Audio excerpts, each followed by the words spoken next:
Ruthless Billionaire, a homeless girl and the child. He demanded she abort, but love refuses to die. Part 2. Emma was 14 weeks pregnant when Marcus took her to dinner.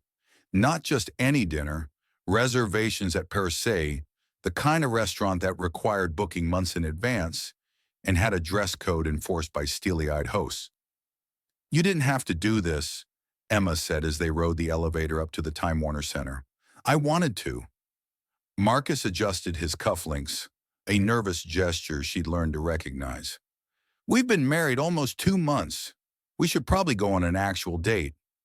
We've been doing this backward, haven't we?" Spectacularly backward.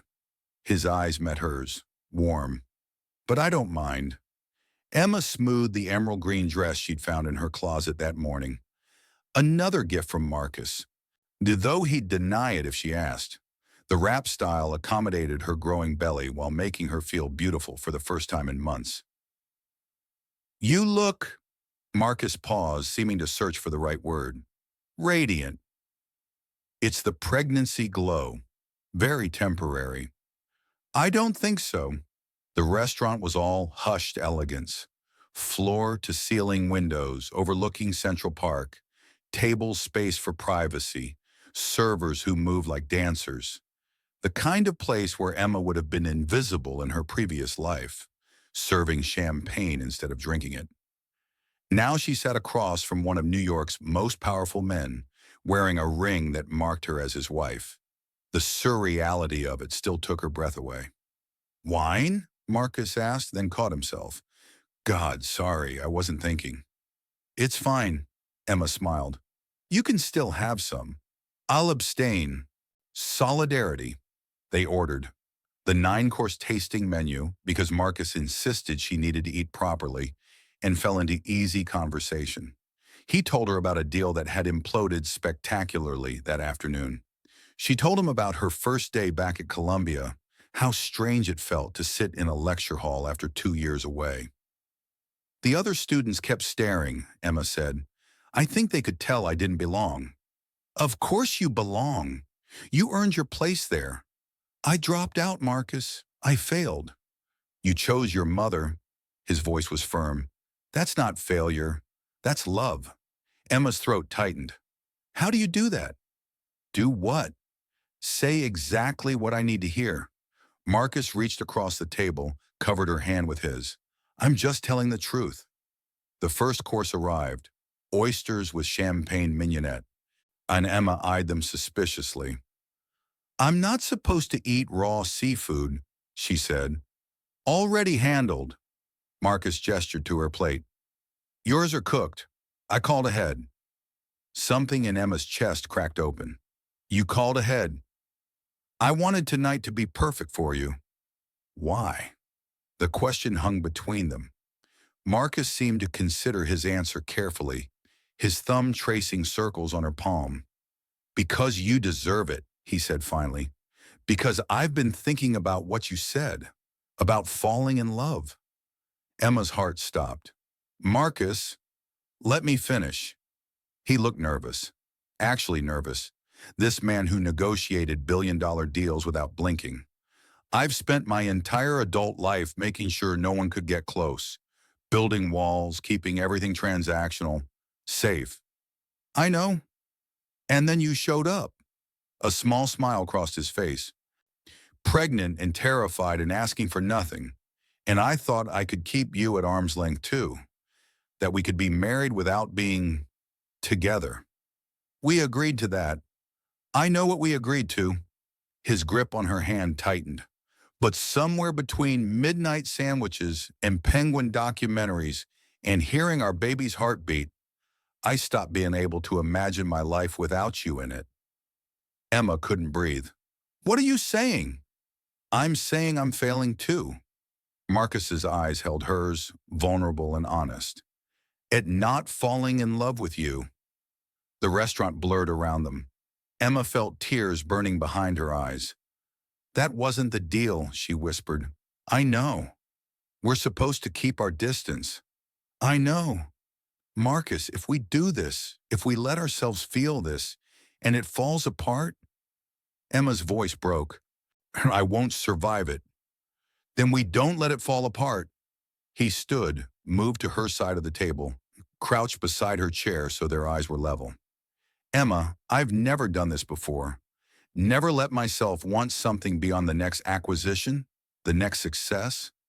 But I want this. I want you. I want our family. You're scared, Emma said, seeing the truth in his eyes. Terrified. He cupped her face, thumb brushing away a tear that had escaped. But I'm more scared of waking up 10 years from now and realizing I had everything and was too afraid to reach for it. Emma leaned into his touch. I don't know how to do this either.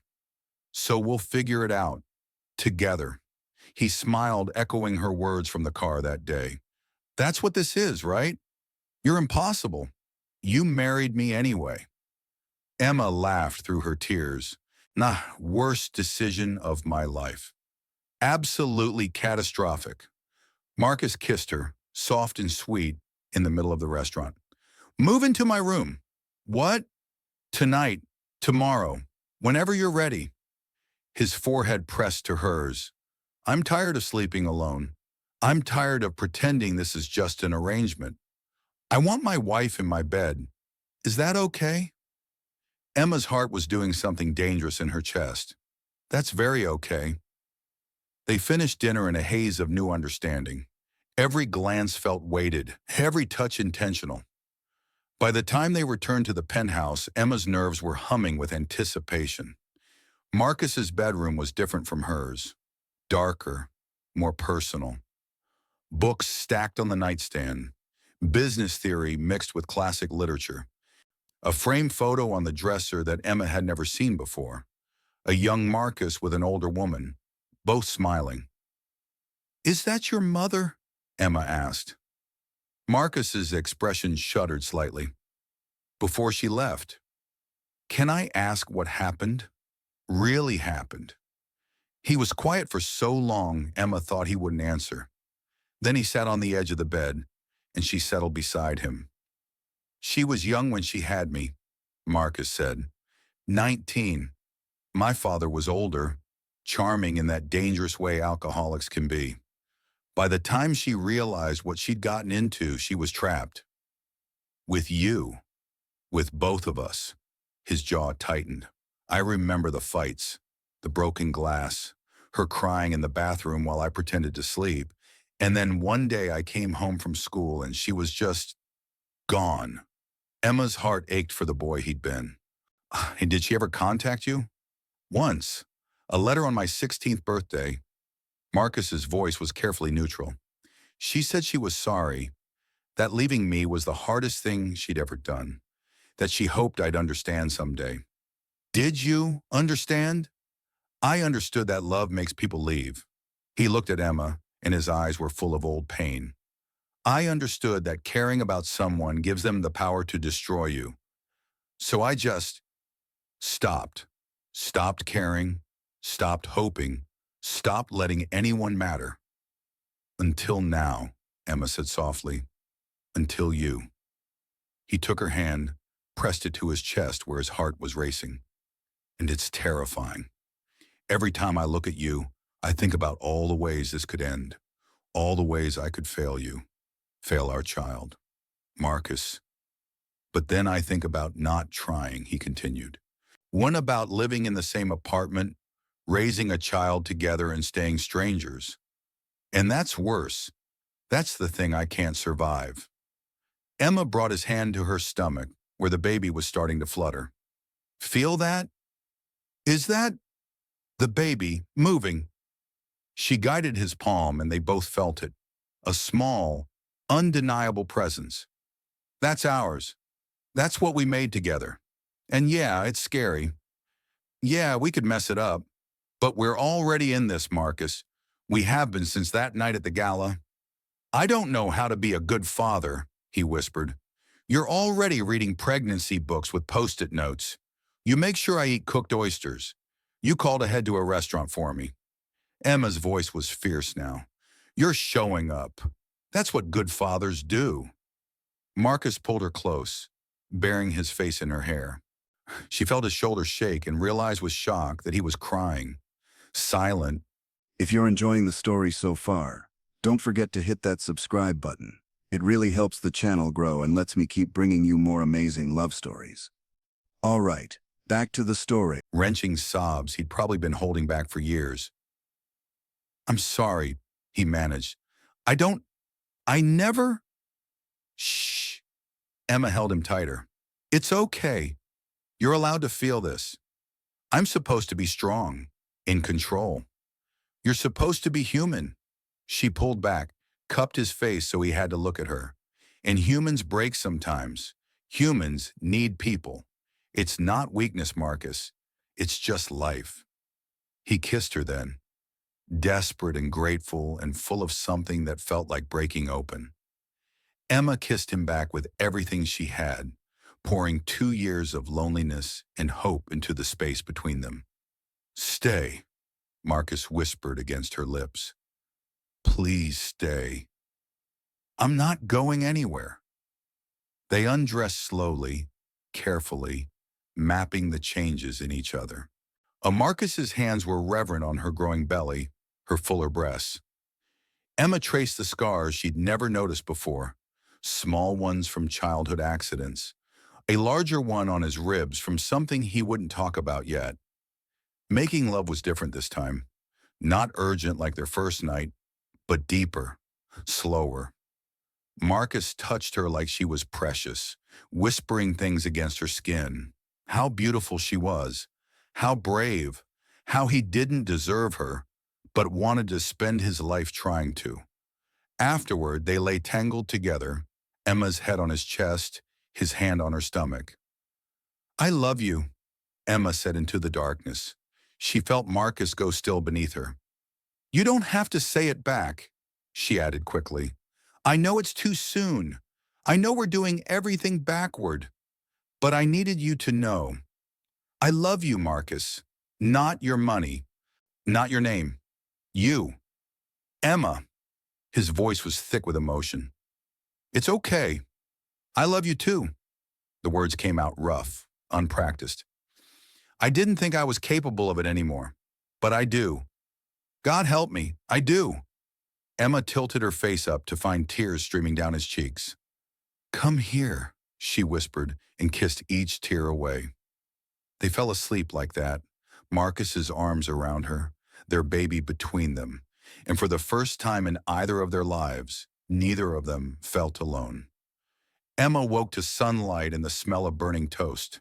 She found Marcus in the kitchen, looking adorably disheveled in pajama pants and nothing else, glaring at the toaster like it had personally betrayed him. "What are you doing?" she asked. "Making you breakfast." He gestured at the disaster zone. "Or attempting to." "Marcus, you don't cook." "I'm trying to learn." "Nah, how hard can it be?" Emma surveyed the damage. Burned toast, scrambled eggs that resembled rubber, coffee that could probably strip paint. Her heart swelled impossibly large. "This is the sweetest thing anyone's ever done for me," she said. "It's inedible." "I don't care." She wrapped her arms around him from behind, pressing her cheek to his bare back. "You tried, for me." Marcus turned in her embrace, his expression soft. "I want to be the kind of man who makes you breakfast, who takes care of you." "You are." Emma stood on her toes to kiss him. "Even if your eggs are terrible. Especially terrible. The worst." They ordered bagels instead and ate them in bed, talking about everything and nothing. Marcus told her about the time he'd accidentally set his dorm room on fire trying to make ramen. When Emma confessed she'd once shoplifted a candy bar when she was 12 and felt guilty for months. "A candy bar?" Marcus raised an eyebrow. "That's your deep, dark secret?" I returned it, with interest. "You're adorable. You're patronizing. I'm in love with you." He said it easier this time, like the words were finding their groove. "Is that patronizing?" "Little bit." But Emma was grinning. "Say it again." "I love you." "Again." "I love you, Emma Hale." He pulled her close, one hand cradling her stomach. "Both of you." Emma's eyes filled with happy tears. "We love you too." They spent the day in bed, talking, laughing, making love again with the morning sun streaming through the windows. For the first time since her mother died, Emma felt like she'd found home. Not a place, a person. That evening, Marcus had to attend a business dinner he couldn't cancel. "Come with me," he said, adjusting his tie in the mirror. "To a business dinner? Why not? You're my wife." He turned to face her. "I want people to meet you, to know you're real." "Marcus, I don't know anything about mergers and acquisitions. Neither do half the people there. You'll be fine." He kissed her forehead. "Please, I don't want to be apart from you." Emma's heart melted. "You're actually romantic when you try." "Don't tell anyone. It'll ruin my reputation." They arrived at the restaurant, another impossible-to-book place, and Marcus kept his hand on the small of Emma's back the entire time, introducing her, including her, making sure she felt seen. Or she met his business partners, older men who looked at her with thinly veiled skepticism until Marcus made it clear that disrespecting his wife meant ending their association. She met Lauren, who pulled Emma aside in the ladies' room.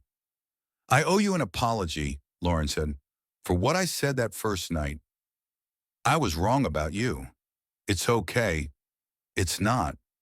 Lauren's eyes were sincere. "I've known Marcus my whole life. I've never seen him like this. Happy, open. That's you.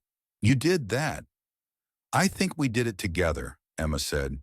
"He told me he loves you." Emma's breath caught.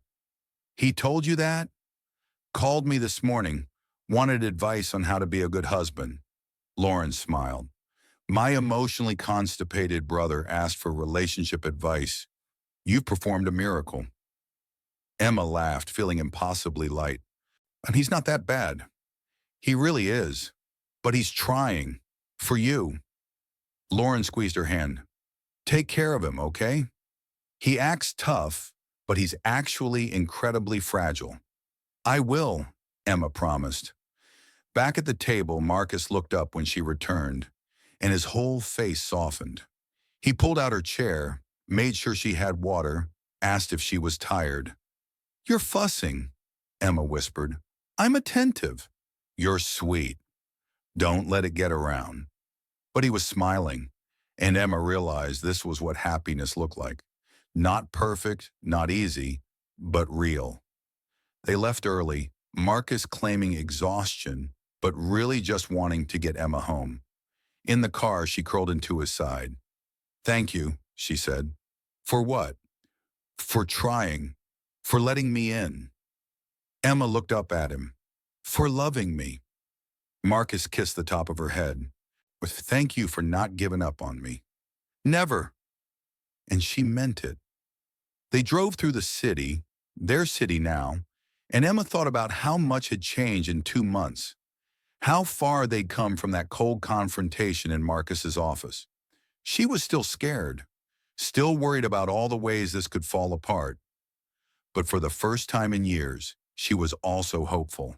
And hope, Emma was learning, was worth the risk. The call came 3 weeks later, on a Tuesday morning that started perfectly. Emma woke wrapped in Marcus's arms, her expanding belly pressed against his side. At 18 weeks, the baby was unmistakably present, a curve she couldn't hide, movements she felt throughout the day. "Good morning," Marcus murmured against her hair.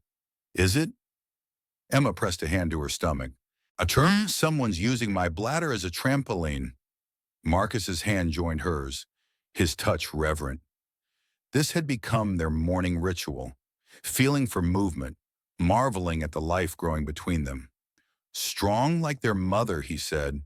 "Stubborn like their father." "Absolutely." He kissed her shoulder. "I have meetings all day, but I'll be home for dinner. What do you want?" "You're not cooking." "Fair." Marcus laughed. "Thai from that place you like?" "Perfect." Emma watched him get ready for work, the ritual she'd come to love, the careful selection of Thai, The way he'd ask her opinion on cufflinks like it mattered. The kiss goodbye that lasted just a little too long. "I love you," he said at the door. "I love you too." Emma smoothed his lapel, already thinking about tonight. "Now go be terrifying and brilliant. That's my brand." He left. Ina and Emma got ready for her own day. Classes at Columbia, then a doctor's appointment. Life had settled into something that felt almost normal. She should have known it wouldn't last. The ultrasound appointment was routine, the 20-week anatomy scan. Marcus had planned to come, but a crisis with the Tokyo office meant he was stuck in emergency meetings. "I'm sorry," he'd said on the phone, frustration evident. "I'll make it up to you." "It's fine," Emma assured him. "It's just a checkup." But sitting in the exam room alone, watching Dr. Patel's expression grow increasingly concerned as she moved the ultrasound wand, Emma wished desperately that Marcus was there. "Is something wrong?" Emma asked, her voice thin. Dr. Patel's smile was professional but tight. "Let me get Dr. Morrison. Yeah, he's our maternal fetal medicine specialist." Fear spiked through Emma's chest. "What's wrong with my baby?" "I just want another opinion." Dr. Patel squeezed her hand. "Try not to worry yet." But Emma was already worrying, already spiraling. Dr. Morrison arrived, a kind-faced man in his 50s who studied the ultrasound with careful attention. The silence stretched, broken only by the baby's heartbeat still galloping strong. "Ms. Hale," he said finally, "I'm seeing some markers that concern me. The baby's nuchal fold is slightly thickened, and there are some soft markers on the heart." Emma couldn't breathe. "What does that mean?" "It could mean nothing. These markers appear in many healthy pregnancies." His voice was gentle but honest. "But they can also indicate chromosomal abnormalities, Down syndrome, primarily." The world tilted.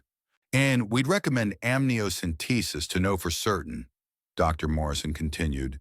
"It's a simple procedure." "What if I don't want to know?" Emma's hands were shaking. "That's entirely your choice." He glanced at Dr. Patel. "But the information could help us prepare better care for your baby, either way." Emma nodded numbly, barely processing.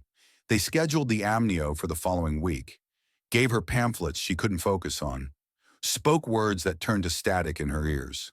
She left the office in a daze. Emma didn't call Marcus. She should have. She knew that. But something stopped her. Maybe pride, maybe fear, maybe the terrible certainty that this news would change everything. She went home instead, to the penthouse that still sometimes felt like a beautiful prison. Mrs. Chen took one look at her face and made tea without asking. "Bad news?" the housekeeper asked gently. "Maybe. I don't know yet." Emma wrapped her hands around the warm mug. "They think something might be wrong with the baby." Mrs. Chen sat beside her. "And you haven't told Mr. Hale." "I will. I just need to—" Emma's voice broke. "I need to figure out how to say it." But when Marcus came home that evening, takeout in hand and apologies ready, Emma couldn't find the words. "How was the appointment?" he asked, kissing her hello. "Fine," Emma lied. "Everything's fine." Something in Marcus's expression shifted. He knew her too well now to miss the deception. But he didn't push, and Emma was grateful.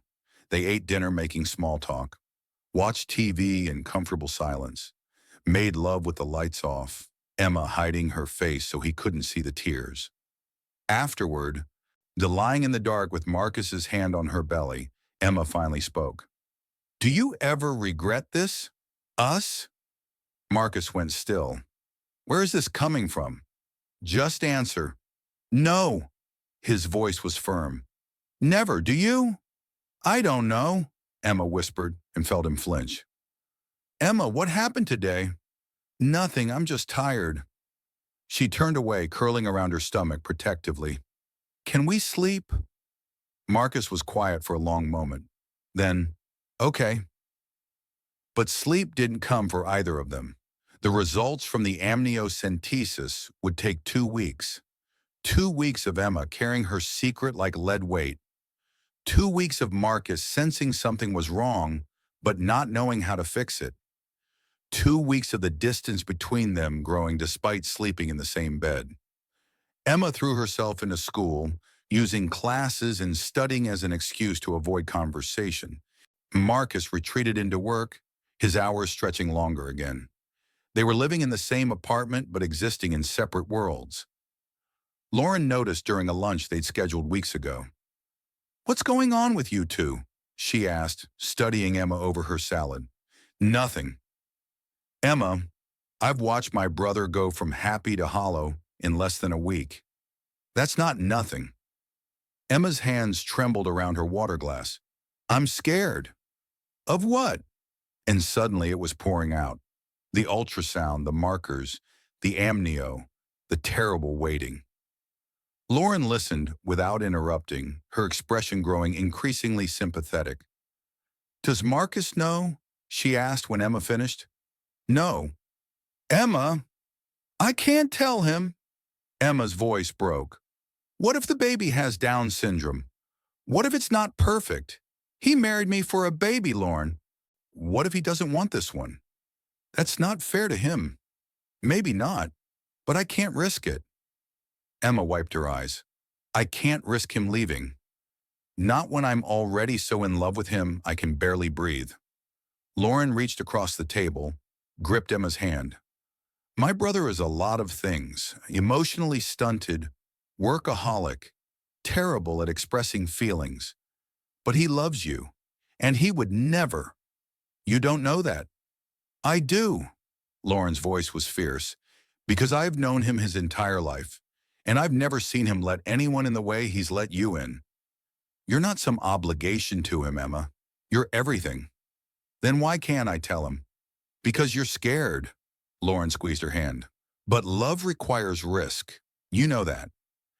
Emma did know, but knowing didn't make it easier. The call came on a Friday afternoon, and Emma was in her old room. She'd started sleeping there again, claiming she needed space for studying. Marcus had accepted this with barely concealed hurt, and the wound between them had deepened. "Ms. Hale," Dr. Morrison's voice was calm, "I have your amnio results." Emma's heart stopped. "And?" "Your baby is perfectly healthy. No chromosomal abnormalities. Those markers we saw were just variations of normal." Relief crashed through Emma so hard she had to sit down. "You're sure?" "Completely sure. You're having a healthy baby girl." "A girl?" She was having a daughter. Emma thanked the doctor through tears and hung up. For a long moment, she just sat there, one hand on her belly, overwhelmed by gratitude and shame. She doubted everything. Doubted Marcus, doubted herself, doubted their ability to handle whatever came. And she'd been wrong. Emma found Marcus in his study, buried in paperwork. He looked up when she entered, and the hope in his eyes nearly broke her. "Emma, the baby's fine," she said without preamble. "I got the results. She's healthy." Marcus stood slowly. "She? We're having a girl." Joy flashed across his face, quickly replaced by confusion. "What results? What are you talking about?" And Emma realized her mistake too late. "The amnio results," she whispered. "What amnio?" Marcus's voice was very quiet, very dangerous. "Emma, what aren't you telling me?" So she told him. All of it. The ultrasound, the markers, the fear, the 2 weeks of lying. With every word, Marcus's expression grew colder. "You kept this from me," he said when she finished. "For 2 weeks. I was scared." "Of me?" His voice cracked. "Wait, you were scared to tell me about our daughter because you thought I'd what? Leave? Abandon you both?" "I don't know what I thought." "You thought I was my father." The words were bitter. "After everything, after I told you about him, after I've spent months proving I'm not him, you still thought I'd run at the first sign of imperfection." "Marcus, please. I love you." His eyes were bright with unshed tears. "I love our daughter. I would love her if she had Down syndrome or anything else. But you didn't trust me enough to even give me the chance to prove that. You're right, Emma said, tears streaming down her face. You're absolutely right. I was wrong. I'm sorry. Sorry doesn't fix this. Marcus grabbed his jacket. Sorry doesn't change the fact that you've been lying to me for 2 weeks while I drove myself crazy, wondering what I'd done wrong. Where are you going? I don't know. Away. He stopped at the door, his back to her. I thought we were in this together, Emma. I thought that's what we'd built. We are? No. He turned and the pain in his eyes cut her to the bone. People who are together don't keep secrets like this. They don't face the hard things alone. They trust each other. I do trust you. You don't. His voice was flat now, all the emotion drained out. And maybe you're right not to. Maybe I'm too broken to be what you need. Marcus, don't. But he was already gone. The elevator doors closing between them just like that first day. Emma stood alone in the study, one hand on her stomach, and wondered how she'd destroyed everything in the space of a single conversation. Marcus didn't come home that night, or the next. Emma called, texted, left voicemails that went unanswered. Lauren called too, but Marcus wasn't responding to anyone. Give him time, Lauren advised, though her voice was worried. He just needs to process. But Emma couldn't shake the fear that he wasn't processing. He was leaving, just like his mother had. On Sunday evening, Emma sat in the dark living room, staring at the city lights. Her phone rang, and she lunged for it, but it wasn't Marcus. It was Mrs. Chen. I thought you should know, the housekeeper said gently. Mr. Hale is at his office. I saw the security logs. He's been sleeping there. Sleeping there? Emma's voice cracked. He does this sometimes, when things get too hard. When he retreats to the one place that makes sense to him. Work. Yes. Mrs. Chen paused. Do you want advice from a nosy old woman? Please, go to him. Don't let him hide. Men like Mr. Hale, they've been alone so long they forget they don't have to be. Remind him. Emma looked down at her stomach, at the curve of their daughter. What if he doesn't want to be reminded? Then you fight for him anyway, Mrs. Chen said. That's what love is. Emma stood outside the glass tower at midnight, déjà vu washing over her. 4 months ago, she'd stood in this exact spot, pregnant and terrified, preparing to tell Marcus about the baby. Now she was here again, still pregnant, still terrified, but for entirely different reasons. She wasn't here to ask for help. She was here to fight. The lobby was nearly empty. Just a different security guard who barely glanced at her before waving her through. The building knew her now. Marcus Hale's wife had clearance everywhere. The elevator ride to the 42nd floor felt eternal. She found him exactly where Mrs. Chen said he'd be, standing at those massive windows, looking out at the city he'd conquered. Still in his dress shirt and pants from days ago, wrinkled now. A half-empty bottle of scotch on his desk. He didn't turn when the elevator opened. I told Lauren I didn't want visitors, Marcus said, his voice hollow. Good thing I'm not a visitor. I'm your wife. Are you? He finally looked at her, and Emma's heart cracked at what she saw. Exhaustion, pain, walls rebuilt higher than ever. Because wives don't lie to their husbands for 2 weeks. You're right. Emma stepped into the office. And they don't. And I'm sorry. I'm so sorry, Marcus. I've heard that already. Then hear this. She moved closer, refusing to let him retreat. I was wrong. I was scared and wrong, and I hurt you. But I'm not going to let you use that as an excuse to run. His jaw tightened. I'm not running. No? Then what do you call sleeping in your office for 3 days? What do you call ignoring everyone who loves you? Emma's voice rose. You're doing exactly what you always do, pushing people away before they can leave you first. That's not your mother left, Emma interrupted. Your father was cruel, So you learned that loving people means getting hurt.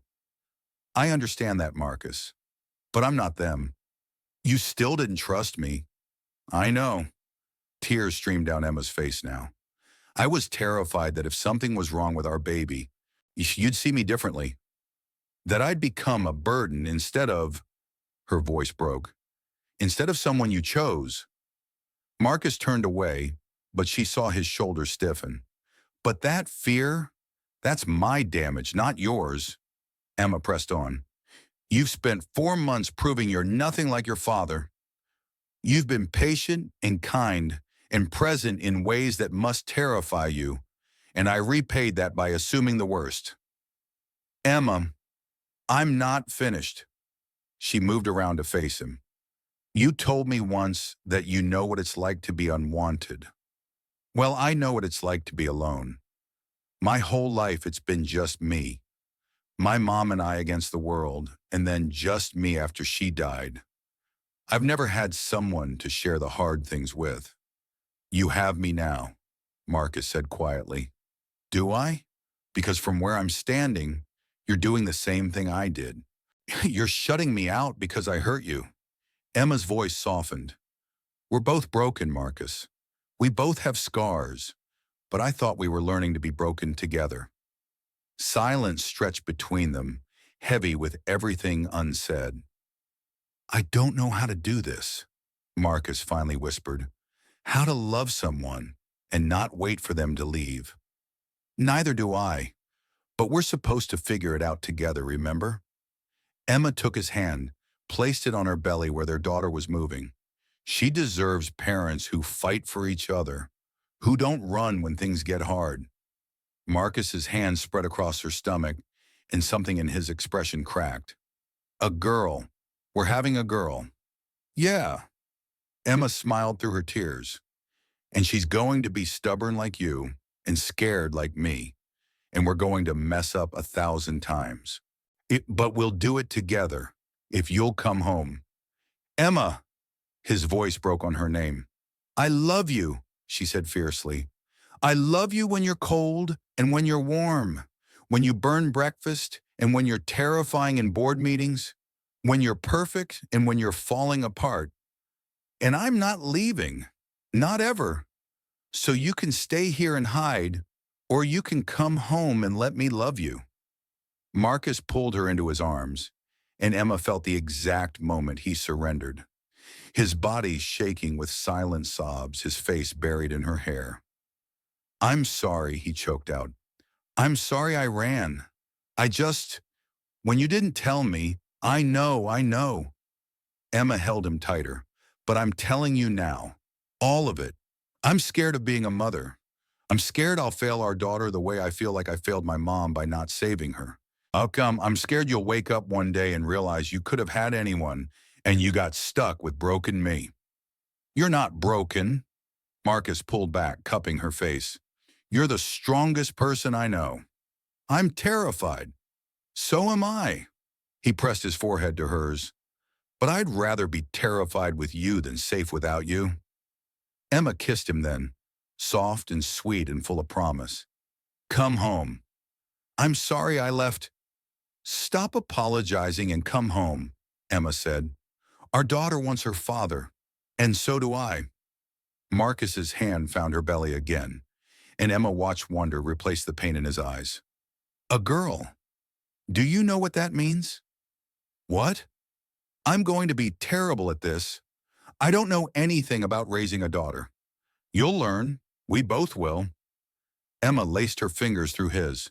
Together. Together, Marcus echoed. And this time it sounded like a vow. They didn't go straight home. Instead, Marcus drove them to the hospital where Emma had been getting her checkups. The same hospital where their daughter would be born in 4 months. What are we doing here? Emma asked. You'll see. He led her through quiet hallways to the maternity ward, where a night nurse recognized him and smiled. Mr. Hale, right on time. Thank you, Nurse Chen. You planned this? Emma asked. Marcus looked almost shy. I've been coming here the past few nights, after I couldn't sleep at the office. I wanted to see where our daughter would be born. Make sure it was enough. He led her to a private room, the largest in the ward, with windows overlooking the city, a sofa that converted to a bed, equipment that looked brand new. I may have made a donation, Marcus admitted, to upgrade the maternity facilities and to ensure we have this room when the time comes. Emma's throat tightened. You did all this while we were fighting? I did all this because we were fighting. His arms came around her from behind, hands on her belly. I was angry and hurt, but I never stopped preparing, never stopped planning for her. Marcus, Emma turned in his arms. I'm sorry I doubted you. I'm sorry I gave you reasons to. He kissed her forehead. I'm sorry my first instinct is always to run. I'm working on that. We're both working on things. They stood in the empty hospital room, holding each other, and Emma felt something shift, a deepening, a commitment that went beyond legal documents or even love. This was family, messy and imperfect and real. I want to tell you her name, Emma said suddenly. The one I've been thinking about. You've been thinking about names without me. Marcus tried to sound offended but failed. You were being stubborn, Emma smiled. But I want your opinion. I was thinking Grace Elena Hale. Elena? Marcus's voice was soft. After my mother, if that's okay. It's perfect. He blinked back tears. Grace Elena, our daughter. Our daughter, Emma repeated, and the words felt like magic. They made it home as the sun was rising. The penthouse looked the same, but everything felt different. Marcus carried Emma over the threshold.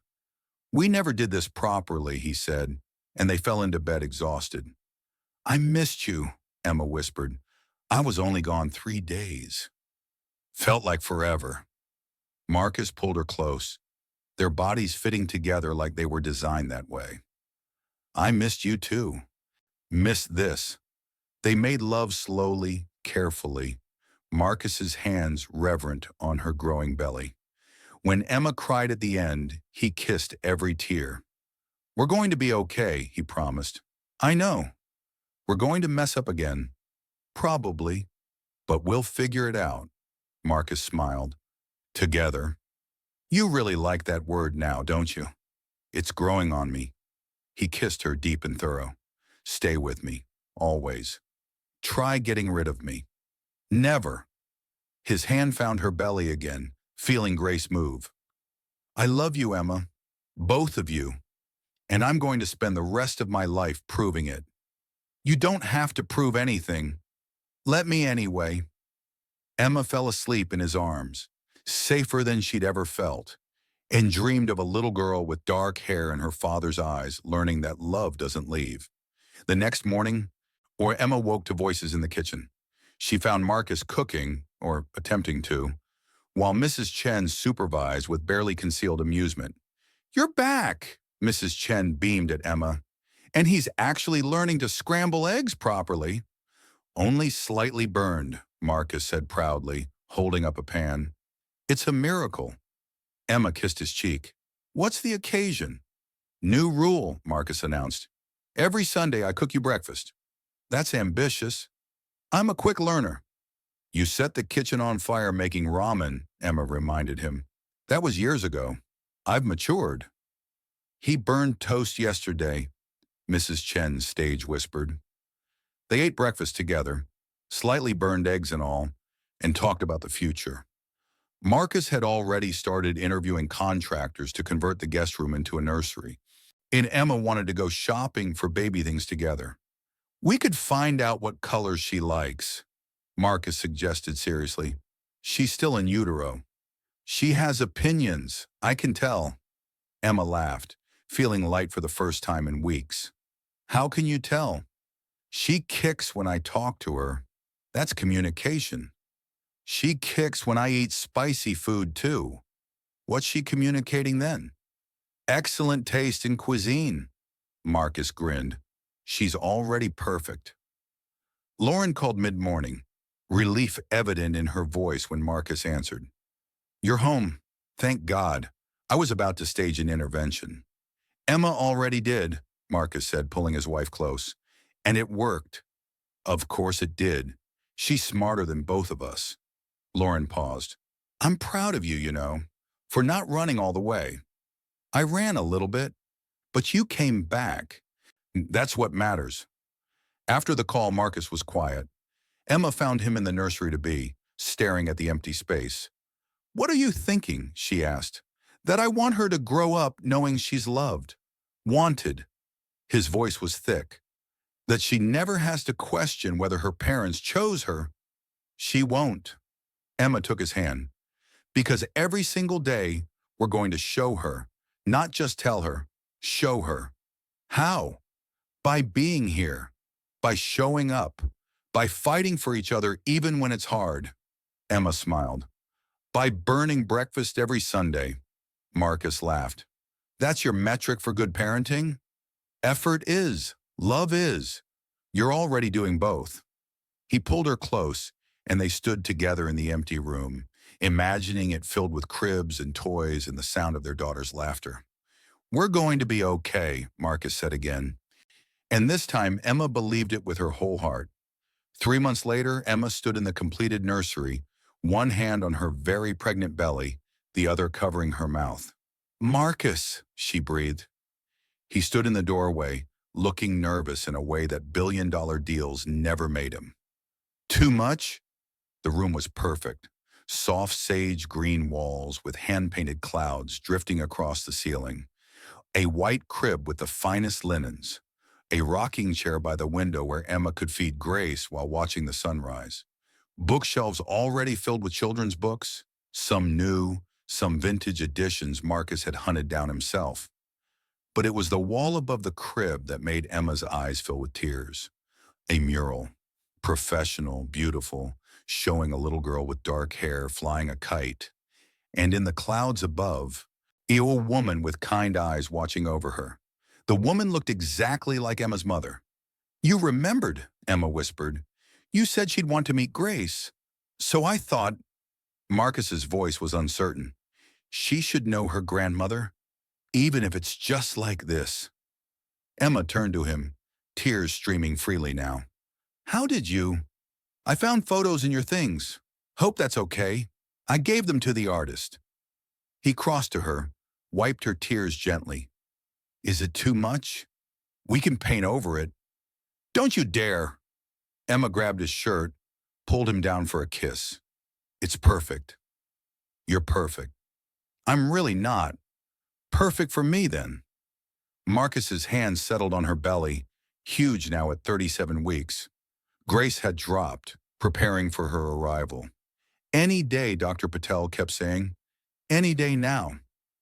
She's quiet, Marcus noted. She's sleeping. Hana, finally. Emma leaned into him. She was doing aerobics at 3 a.m. I know, I felt it. Marcus had barely left her side these past weeks, working from home, attending every appointment, reading every book about labor and delivery twice. He was terrified. Emma knew it, even though he tried to hide it. You're going to be amazing at this, she said softly. You keep saying that. Because it's true. Emma took his hand, pressed it where Grace was nestled. You've already given her so much. This room, your time, your love. I gave her a room. You're giving her everything else. We're giving her everything else, Emma corrected. That's how this works now. Marcus kissed the top of her head. How did I get so lucky? You answered your phone at 3 a.m., 80 when a desperate pregnant woman called. Best decision I ever made. Labor started that night, of course. Emma woke at 2 a.m. to her water breaking and Marcus already awake beside her, as if he'd been waiting. It's time? He asked, perfectly calm. I think so. Oh. Emma gasped as the first real contraction hit. Definitely time. The calm evaporated. Marcus was up, grabbing the hospital bag they'd packed weeks ago, his phone calling the driver, then stopping to crouch beside the bed. Are you okay? Does it hurt? Should I call Dr. Patel? The car is coming. Do you need anything? Water? Ice chips? I read ice chips are... Marcus. Emma caught his face. Breathe. I'm breathing. Barely. She smiled through the pain. We practiced this, remember? That was practice. This is real. His eyes were wide with fear. Emma, I can't lose you.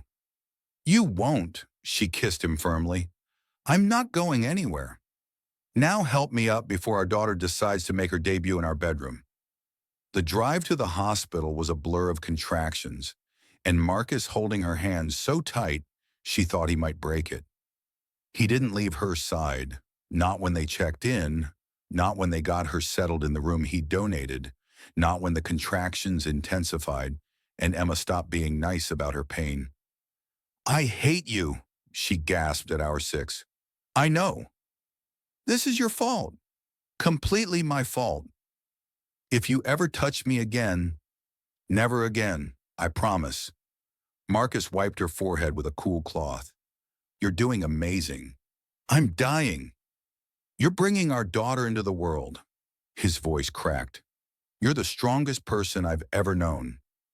Emma wanted to argue, but another contraction hit, and then Dr. Patel was saying it was time to push, and everything became focused on the single most important thing Emma had ever done. Marcus stayed by her head, whispering encouragement, letting her squeeze his hand until she was certain she'd shattered bones. His face was wet with tears, his voice steady even though she could feel him shaking. One more, Emma. You can do this. One more. And then, a cry, sharp and indignant and absolutely perfect. She's here, Dr. Patel announced, smiling. Your daughter. Time stopped. The doctor placed Grace on Emma's chest, tiny and pink and screaming her fury at the cold world. Emma's hands came up automatically, cradling her, and the rest of the universe fell away. Hi, baby, Emma whispered, crying. Hi, Grace. We've been waiting for you. Marcus was frozen beside her, staring at their daughter with an expression of absolute wonder. Do you want to hold her? Emma asked softly. I don't. What if I drop her? You won't. With Dr. Patel's help, Marcus took Grace in his arms for the first time. He was terrified. Emma could see it in every careful movement. But the moment Grace settled against his chest, something transformed.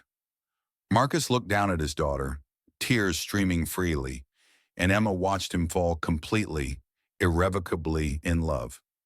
Hey, Grace, he whispered, voice breaking. I'm your dad. I'm going to mess this up sometimes, but I promise I'll always love you. Always. Grace's crying quieted, her tiny fist curling around Marcus's finger. She knows you, Emma said, her heart so full she thought it might burst. She's perfect. Marcus couldn't look away from Grace's face. Emma, she's absolutely perfect. We made her. You made her. He finally looked up, and the love in his eyes took Emma's breath away. Thank you. For her. For you. For everything. We did it together, Emma reminded him, just like everything else. They named her Grace Elena Hale, 8 pounds of fury and perfection.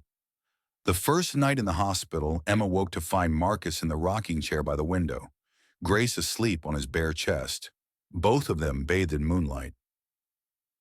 You're supposed to be sleeping, she said softly. I can't. Marcus's hand spread protectively across Grace's back. What if she stops breathing? What if she needs something? The nurses are watching the monitors. I'm her father. I should watch too. Emma's heart melted. Come here. Marcus carefully stood, Grace still cradled against him, and settled on the hospital bed beside Emma. She curled into his side, one hand on their daughter. We're parents, Emma whispered. Terrifying, isn't it? Completely. She looked up at him. But we've got this. Together, Marcus said and kissed her gently.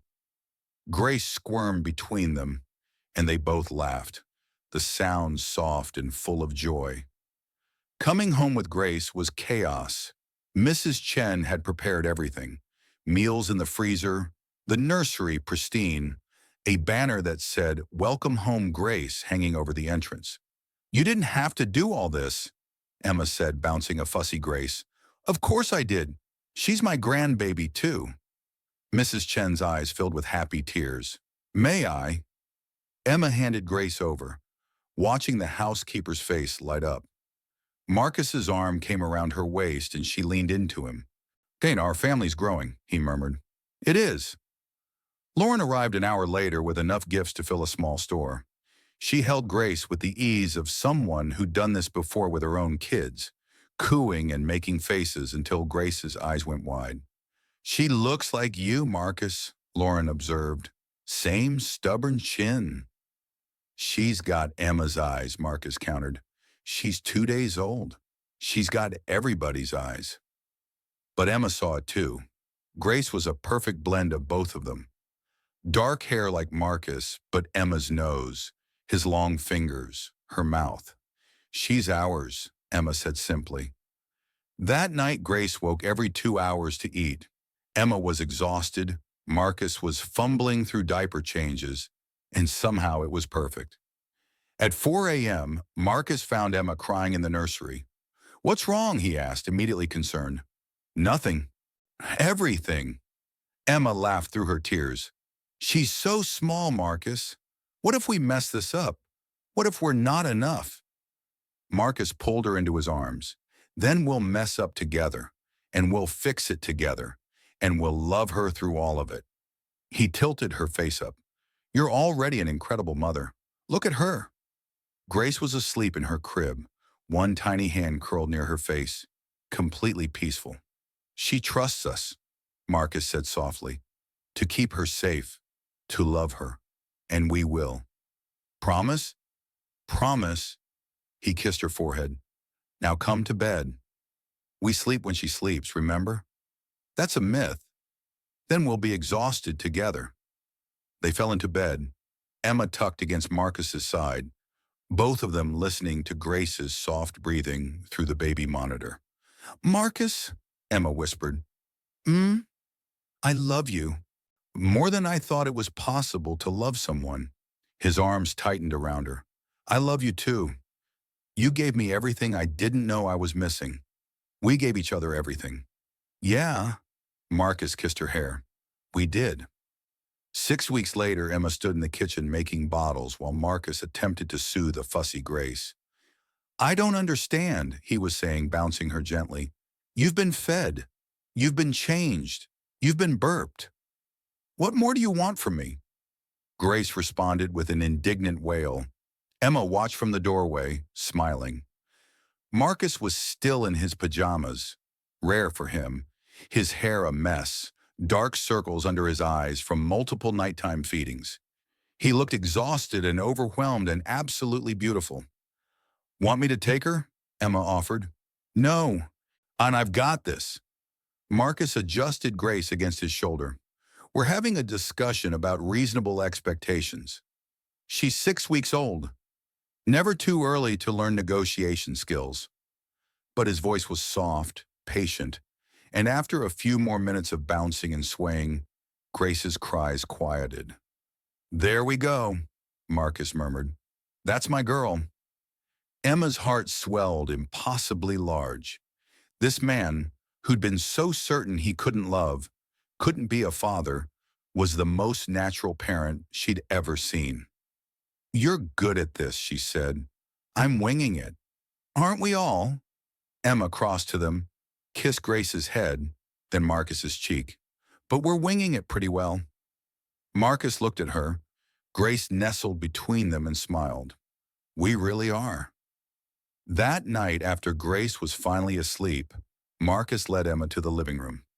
The lights were dimmed, candles flickering, soft music playing. A bottle of sparkling cider sat chilling, alcohol-free since Emma was still nursing. "What's all this?" Emma asked. "A date." Marcus pulled out a chair. "We haven't had one since Grace was born."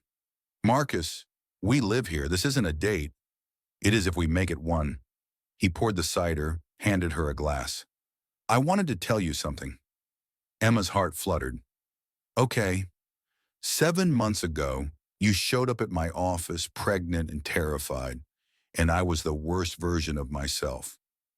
Marcus took her hand. I didn't remember you. I almost had you thrown out. I proposed marriage like it was a business transaction. You were protecting yourself. I was being a coward. His thumb traced her wedding band. But you saw past all that. You gave me a chance when I didn't deserve one. Well, you loved me when I didn't know how to love you back. Marcus, let me finish. He smiled. You've given me everything, Emma. A daughter, a family, a reason to come home. But more than that, you've given me yourself, your strength, your patience, your ridiculous optimism. It's not ridiculous. It's a little ridiculous. His eyes were bright with emotion. But it saved me. You saved me. Emma's throat was too tight to speak. I know we did this backward, Marcus continued. Marriage, then love, then baby. But I wouldn't change any of it, because every step brought me here, to you, to Grace, to a life I didn't know I was allowed to want. I wouldn't change it either, Emma whispered. Good. Marcus stood, pulled her to her feet. Dance with me? There's no music. Wait, yes there is. Emma laughed as the soft jazz filled the room. What, you planned this? Thoroughly. He pulled her close, swaying gently. I'm better at planning than spontaneity. They danced in the candlelight, Emma's head on Marcus's chest, listening to his heartbeat. The same heartbeat that had been closed off to the world, that now beat for her and Grace. Thank you, Emma said softly. For what? For not giving up. On us. On yourself. She looked up at him. For choosing love, even when it terrified you. It still terrifies me, Marcus admitted. Every day I wake up and think, this is too good. Something will take it away. Nothing's taking this away. Emma's voice was fierce. We fought too hard for it. We did, didn't we? Marcus cupped her face, his smile tender. I love you, Emma Hale, more than I have words for. I love you too. Emma stood on her toes to kiss him. Always. The baby monitor crackled, Grace making small sounds in her sleep, and they both smiled against each other's lips. We should check on her, Marcus said, but didn't move. In a minute. Emma held him tighter. Let me just stay here, with you. Always, Marcus echoed, and they swayed together in the candlelight. Two broken people who'd found wholeness in each other. Grace's first smile came 2 weeks later, and it was for Marcus. He was changing her diaper, making faces, and telling her about a particularly boring acquisition meeting when she looked up at him and smiled. A real smile, not gas. Emma! Marcus's voice echoed through the penthouse. Emma, come here! Emma ran from the kitchen, heart pounding. What? What's wrong? Nothing's wrong. Everything's perfect. Look! Marcus pointed at Grace, who was still smiling. She smiled at me. Did you see it? I missed it. Emma came closer. Grace, baby, can you do it again for Mama? Grace just stared at her, serious. She likes me better, Marcus said smugly. She does not. She smiled at me first. Because you make ridiculous faces. But Emma was smiling too, watching her husband and daughter together, and thinking how much her life had changed.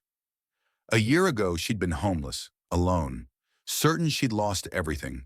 Now she had this family, this love, this impossible, beautiful life. Hey, Marcus said, noticing her expression. What are you thinking? That I'd do it all again. Emma moved to his side, wrapped her arm around his waist. Every hard moment, every scary decision, all of it to get here.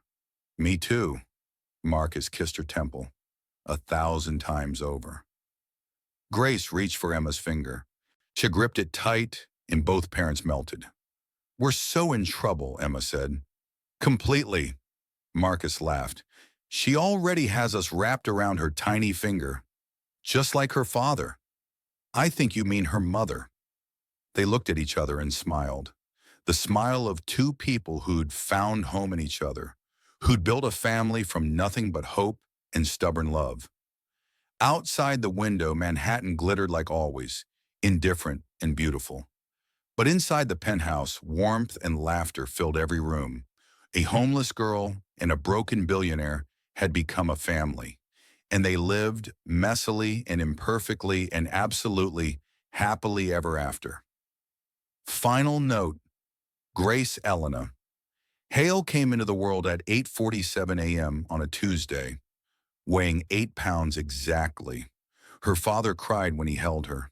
Her mother knew, watching them together, that some love stories don't start with love, but they end with it anyway. And sometimes the family you create from broken pieces is the strongest one of all. Dearest viewers, what would you risk for a love you didn't know you needed? Share your thoughts in the comment below. Grace was the catalyst, but their choice to fight for each other, even when it was scary, even when they messed up, was what made their happily ever after possible.